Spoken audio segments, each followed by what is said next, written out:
Okay, so at the weigh-in yesterday, Dubois scaled 241.5 and Trevor Bryan scaled 259.5. This is a normal weight for Daniel Dubois.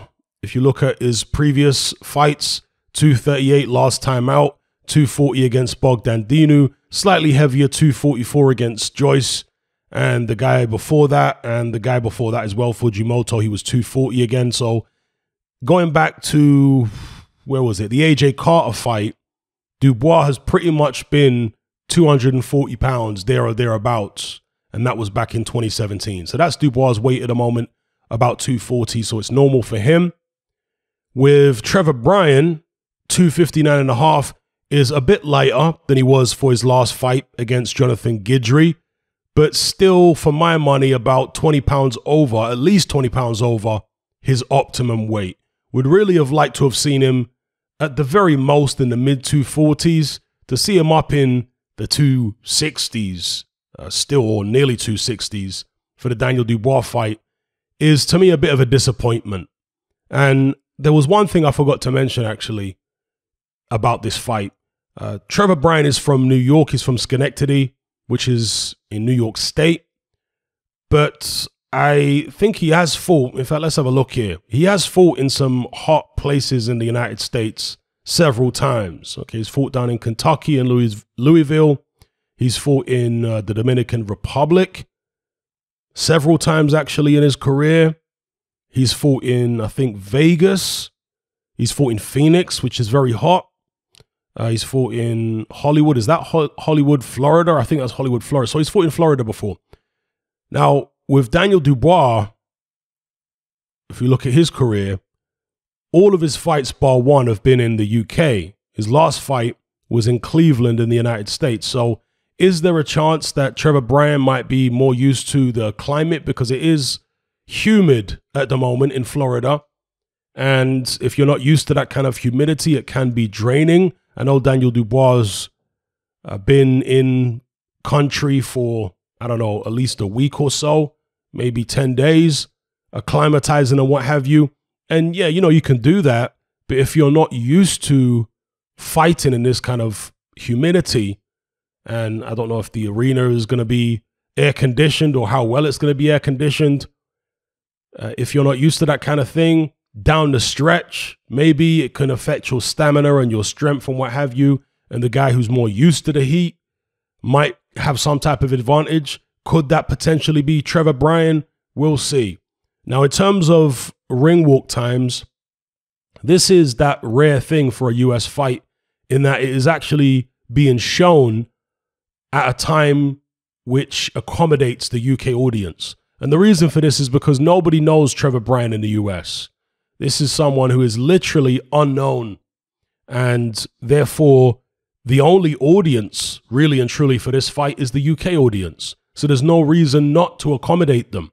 This isn't being shown on any of the major networks in the United States. I believe it's some type of pay-per-view event on an obscure channel or internet website or something in America, but it's not being shown on Showtime, ESPN, or anything like that. So for these reasons, they've decided to put it on around, I think, 5:30 local time, Miami, which will be about 5:30 or 6:30, I think, local time, Miami, which will be around 11:30. Yeah, it should be 11:30 UK time.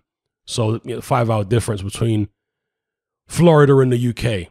So if you are a UK fan, that's obviously an advantage for you. And if you're an American fan, I mean, 6:30 is not too bad, right, to watch a bit of boxing. It's not the usual kind of time, but I guess you can watch some boxing if you're planning to go out on a Saturday night. You can watch it before you go out.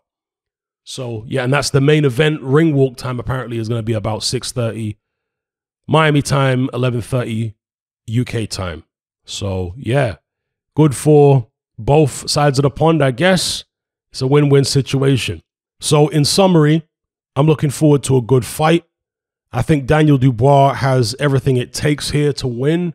I think he is the favorite with the bookies for good reason. But I also think that Trevor Bryan is better than some people realize. Or when I say better, I should probably say not as bad as a lot of people think he is. With that being said, as I mentioned in previous videos, if you go off recent form, you can understand why people think Dubois is just going to blow this guy away, because he looked absolutely horrendous against Jonathan Guidry. Didn't look much better against Berman Stavern. The BJ Flores fight, when he came in decent shape, was a long time ago. That was back in 2018. In terms of the tactics I'm expecting from both these guys, I suspect that Trevor Bryan will try and box a little bit. Now, he is not going to be able to get up on his toes like Muhammad Ali, but I'm sure he would have looked at the Joe Joyce fight and will have decided that he needs to do something similar tactically and stylistically and try and stick Daniel Dubois on the end of a jab, try and move about, frustrate him, not allow him to set himself. And then in the second half of the fight, look to try and drag Dubois into deep waters and drown him and maybe get rough on the inside. Dubois is a strong guy, but he isn't the most cultured inside fighter. He is a bit crude up close. And from what I've seen of Bryan, he's a bit more slick on the inside than Dubois. Bit more of those old school American veteran inside moves and tactics and what have you. So that could be where Trevor Bryan, later on in the fight, if he can manage to tire Daniel Dubois out, assuming Trevor Bryan survives that long, that could be where he may have some success, or he may have some chance of success, is if he manages to get Dubois tired and into the second half.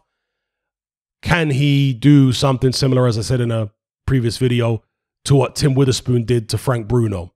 Now, some people are going to say Trevor Bryan's nowhere near as good as Tim Witherspoon, and I would definitely agree.